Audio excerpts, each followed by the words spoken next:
हिंसा की तस्वीरें बांग्लादेश से सामने आई हैं, जहां बांग्लादेशी यूथ की तरफ से नेशनल सिटीजन पार्टी ने गोपालगंज इलाके में एक रैली निकाली थी। लेकिन इस रैली के दौरान कुछ ऐसा बवाल हुआ कि सड़कों पर सेना को उतरना पड़ा। इतना ही नहीं, सेना अपने आर्मर्ड व्हीकल तक लेकर चली। अस्सलामुअलैकुम दोस्तों, আমি এহসান খান আর আপনারা দেখছেন এহসান খান ইউটিউব চ্যানেল। আশা করি আপনারা সবাই ভালো আছেন। दोस्तों, बांग्लादेश की आर्मी अपने आर्म्ड व्हीकल्स लेकर सड़कों पर आ गई, ये कहना है गोपालगंज इंसिडेंट के ऊपर हिंदुस्तानी मीडिया का।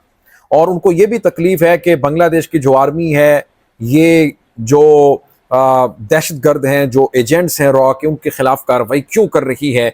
और एनसीपी जो नेशनल सिटीजन पार्टी है स्टूडेंट्स की, या फिर बीएनपी है, और इसी तरह जमात इस्लामी है, उनके खिलाफ इस तरह का ऑपरेशन क्यों नहीं कर रही। अगर कर रही है तो जमात इस्लामी और छतरा लीग के खिलाफ ही क्यों की जा रही है। एक तो ये अब जो इंडियन है कह रहे हैं, लेकिन इससे पहले एक और अफसोसनाक खबर है। मैंने पहले भी बात की कि बांग्लादेश में आज जो इंसिडेंट हुआ, बड़ा वाकया हुआ है, बहुत मेरा दिल सबका छलनी हो चुका है दोस्तों। कि बांग्लादेश में एक स्कूल कैंपस के ऊपर जो पायलट था, ट्रेनिंग कर रहा था, और वो फाइटर जेट था बांग्लादेश का, ओरिजिन तो वो चाइना का था, लेकिन वो बांग्लादेश में ढाका की फजाओं में उस वक्त वो ट्रेनिंग करता हुआ एक स्कूल कैंपस पर आ गिरा, जिससे बताया जा रहा है कि 19 अफराद जान बहक हो चुके हैं और 100 के करीब जख्मी हुए हैं। पायलट अभी तक जिंदा है, इंजर्ड हैं, हॉस्पिटल में है, और बताया जा रहा है कि उनकी हालत खतरे से बाहर है अभी तक।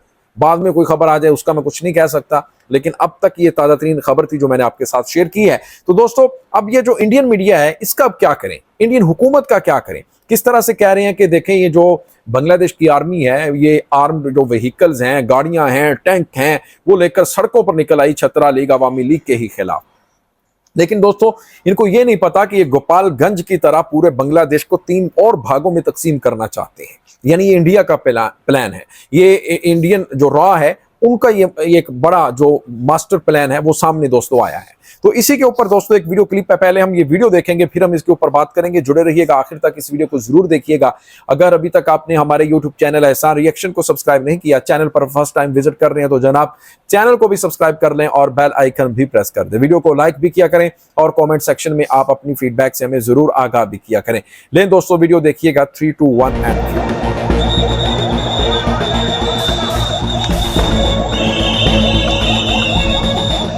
ये हिंसा की तस्वीरें बांग्लादेश से सामने आई हैं, जहां बांग्लादेशी यूथ की तरफ से नेशनल सिटीजन पार्टी ने गोपालगंज इलाके में एक रैली निकाली थी।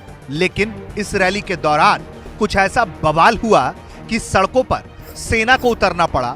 इतना ही नहीं, सेना अपने आर्मर्ड व्हीकल तक लेकर चली आई। सीधे लोगों पर गोलियां तक चलाई गई, क्योंकि हिंसा हाथ से आगे निकल गया था। हिंसा पर काबू न पाने के कारण देखिए किस तरह की तस्वीरें बांग्लादेश से सामने आई हैं, जहां जगह जगह आगजनी, बवाल, पत्थरबाजी हो रही है। पत्थरबाजी, बवाल, आगजनी।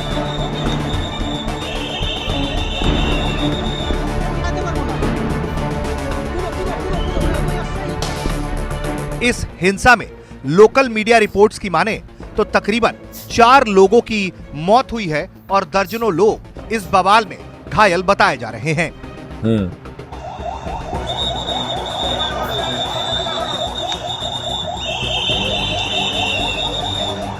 दरअसल ये प्रदर्शन क्यों था, ये भी समझ लीजिए। ये प्रदर्शन था शेख हसीना के अपने देश छोड़कर भारत में आ जाने को लेकर। जब इस घटना को 1 साल पूरे होने जा रहे हैं, तब से वहां लगातार बदलाव की मांग की जा रही है। और यही वजह है कि लोग इस बात से नाराज हैं कि जो वादे किए गए थे उसे अब तक पूरा नहीं किया गया। और यही मांग को लेकर युवाओं की नेशनल सिटीजन पार्टी सड़कों पर प्रदर्शन कर रही थी। लेकिन अंतरिम सरकार के प्रमुख सलाहकार मोहम्मद यूनुस, उन्होंने इस पूरी घटना को ट्विस्ट देने की कोशिश की और उन्होंने कहा कि नेशनल सिटीजन पार्टी, पुलिस और मीडिया पर एक शांतिपूर्वक रैली के दौरान ये हमला किया गया और गाड़ियां तोड़ दी गईं, लोगों के खिलाफ हिंसा की गई। उन्होंने यह आरोप शेख हसीना की पार्टी आवामी लीग और उसके स्टूडेंट ग्रुप पर लगाया है। उनका कहना है कि आम युवाओं को शांतिपूर्वक रैली करने से रोकना बेहद शर्मनाक है। ये मानवाधिकार और लोगों के लोकतांत्रिक मूल्यों का उल्लंघन है। उनका कहना है कि जब बांग्लादेश को क्रांतिकारी बदलाव के 1 साल पूरे हो रहे हैं तो ऐसे में लोगों का अधिकार है कि वो शांतिपूर्वक रैली कर सकें। लेकिन रैली के दौरान की ये तस्वीरें आप देखिए कि किस तरह से सीधे सेना, पुलिस लोगों पर गोलियां चला रही है और जगह जगह ये बवाल की तस्वीरें सामने आई हैं।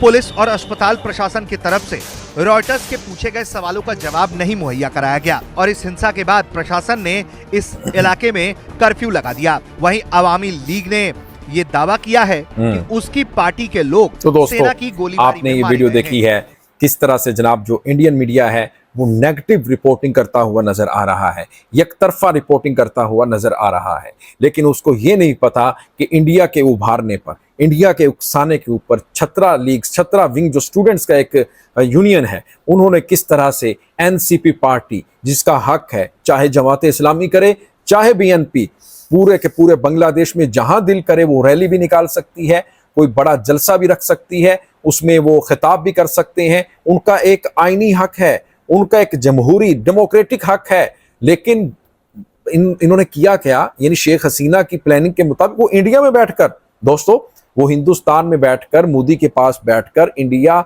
में बैठकर बांग्लादेश के खिलाफ किस तरह से साजिश रचाई जा रही है और किस तरह से रॉ के एजेंट्स के जरिए सारा का सारा जो ये हुआ है, वहां पर हंगामा आराई हुई है, जिसमें आप देखें कि जो नेशनल सिटीजन पार्टी के जो लीडरान हैं, उनके बड़े बड़े लीडर हैं जिनमें नहीद इस्लाम है, हसनात हैं और हैं, उनको वहां पर आपने देखा कि टैंक के अंदर आर्मी उनको लेकर गई, उनकी जान को खतरा था।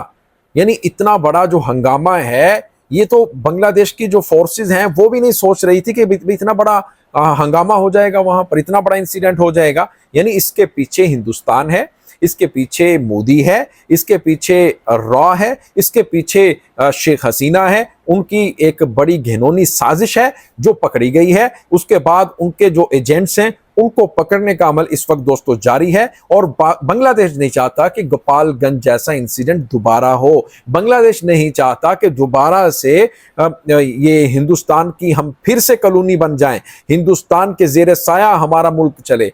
बड़ी मुश्किल से 2000 के करीब बल्कि ज्यादा जानों का नजराना पेश किया है, बांग्लादेशियों ने शहादतें दी हैं, अपने सीने छलनी किए हैं, फिर जाके इनकलाब आया है, फिर जाके बांग्लादेश इंडिया के तसल्लुत से बाहर निकला है, फिर जाकर वहां पर एक आज़ादी की तहरीक के बाद आज़ाद सांसें लेना शुरू की हैं बांग्लादेशियों ने दोस्तों। फिर कहीं जाकर आज एक नया बांग्लादेश बना है, स्टूडेंट्स का बांग्लादेश बना है, इंडिया की वो जेरे साए से बाहर निकला है ये बांग्लादेश। अब क्या ये मोदी को अच्छा नहीं लग रहा? बिल्कुल अच्छा नहीं लग रहा। इसीलिए नरेंद्र मोदी हो, रॉ हो, शेख हसीना हो, ये सब का जो गठजोड़ है, ये मिलकर फिर से बांग्लादेश में दंगे फसाद करवाना चाहते हैं, फिर से बांग्लादेश को कंट्रोल करना चाहते हैं। लेकिन इस बार जो आवाम है वो अपने सीने तान कर सामने खड़ी हो गई है। न सिर्फ आवाम बल्कि आवाम का जो सिपा सलार है, आर्मी चीफ जनरल वाकरुज़्ज़मा, वो भी अपनी आवाम का एक गुलाम की तरह, खादम की तरह सामने आ चुका है। दोस्तों आपका क्या कहना है इस वीडियो के बारे में बताइएगा कमेंट सेक्शन में। मिलेंगे आपसे नेक्स्ट वीडियो में, तब तक के लिए अल्लाह हाफिज।